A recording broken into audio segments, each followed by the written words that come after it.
जय जय साईं राम। ओम साईं राम।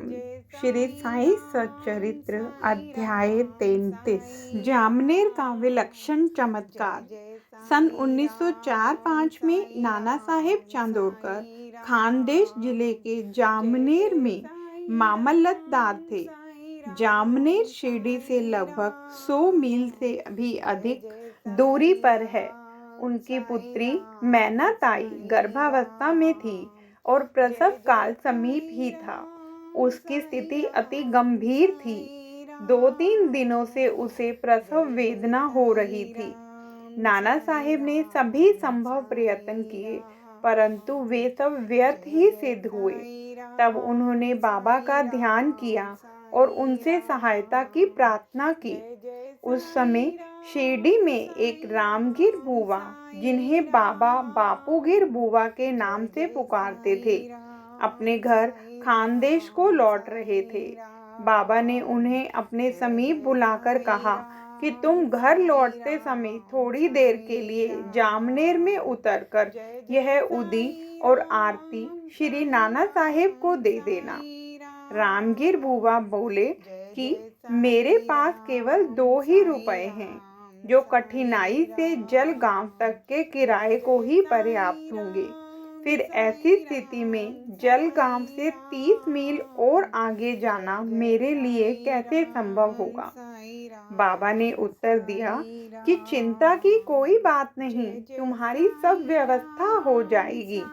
तब बाबा ने श्यामा से माधव अडकर द्वारा रचित प्रसिद्ध आरती को प्रतिलिपि कराई और उदी के साथ नाना साहेब के पास भेज दी। बाबा के वचनों पर विश्वास कर रामगिर बुवा ने शिरडी से प्रस्थान कर दिया और 2:45 बजे रात्रि को जलगांव पहुंचे। इस समय उनके पास केवल 2 आने ही शेष थे, जिससे वे बड़ी दुविधा में थे। इतने में ही एक आवाज उनके कानों में पड़ी कि शिरडी से आए हुए बापूगिर बुवा कौन हैं। उन्होंने आगे बढ़कर बतलाया कि मैं शिरडी से आ रहा हूँ और मेरा ही नाम बापूगिर बुवा है। उस चपरासी ने, जो कि अपने आप को नाना साहेब चांदोरकर द्वारा भेजा हुआ बतला जा रहा था, उन्हें बाहर लाकर एक शानदार तांगे में बिठाया, जिसमें 2 सुंदर घोड़ी जुते हुए थे। अब वे 2 रवाना हो गए। तांगा रोककर घोड़ों को पानी पिलाया। इसी बीच चपरासी ने रामगिर बुवा से थोड़ा सा नाश्ता करने को कहा। उसकी दाढ़ी मूछें तथा अन्य वेशभूषा से उसे मुसलमान समझकर उन्होंने जलपान करना अस्वीकार कर दिया। तब उस चपरासी ने कहा कि मैं गढ़वाल का क्षत्रिय वंशी हिंदू हूँ। यह सब नाश्ता नाना साहेब ने आपके लिए भेजा है तथा उसमें आपको कोई आपत्ति और संदेह नहीं करना चाहिए।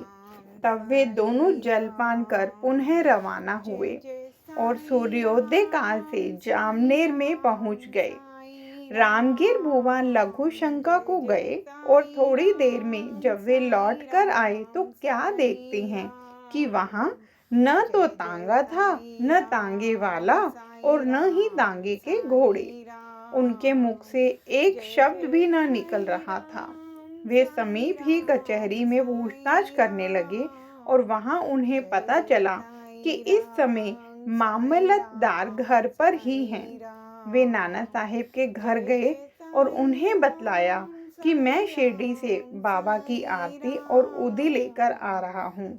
उस समय मैनाताई की स्थिति बहुत ही गंभीर थी और सभी को उसके लिए बड़ी चिंता थी। नाना साहेब ने अपनी पत्नी को बुलाकर उदी को जल में मिलाकर अपनी लड़की को पिला देने और आरती करने को कहा।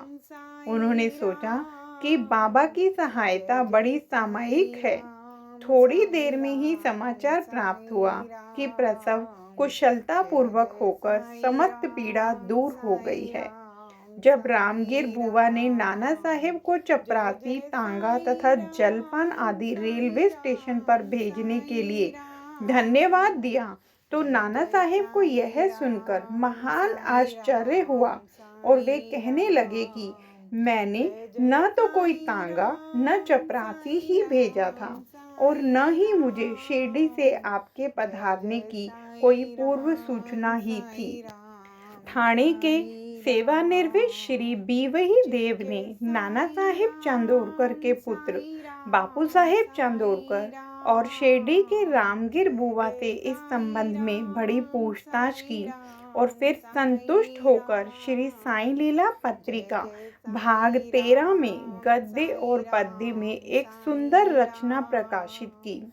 श्री बीवही नरसिंह स्वामी ने भी मैनाताई बापू साहेब चांदोरकर रामगिर बुआ के कथन लिए हैं, जो कि क्रमशः 1 जून 1936, 16 सितंबर 1936 और 1 दिसंबर 1936 को छपे हैं और ये सब उन्होंने अपनी पुस्तक भक्तों के अनुभव भाग 3 में प्रकाशित किए हैं। दिन मुझे बाबा ने अपने समीप बुलाकर एक उदी की पुड़िया और एक आरती की प्रतिलिपि देकर आज्ञा दी कि जामनेर जाओ और यह आरती तथा उदी नाना साहेब को दे दो।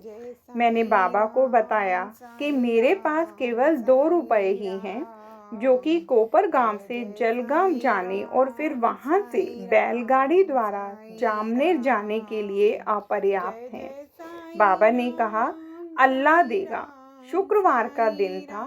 मैं शीघ्र ही रवाना हो गया। मैं मनमाड़ 6:30 बजे सायंकाल और जलगांव रात्रि को 2:45 पर पहुंचा।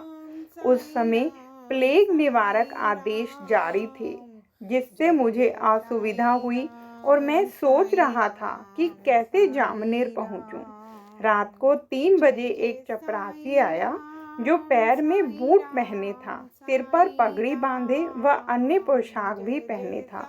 उसने मुझे तांगे में बैठा लिया और तांगा चल पड़ा। मैं उस समय भयभीत सा हो रहा था। मार्ग में भगूर के समीप मैंने जलपान किया। जब प्रातःकाल जामनेर पहुंचा, तब उस समय मुझे लघु शंका करने की इच्छा हुई। जब मैं लौटकर आया, तब देखा कि वहां कुछ भी नहीं है। तांगा और तांगे वाला अदृश्य है। जय साईं राम।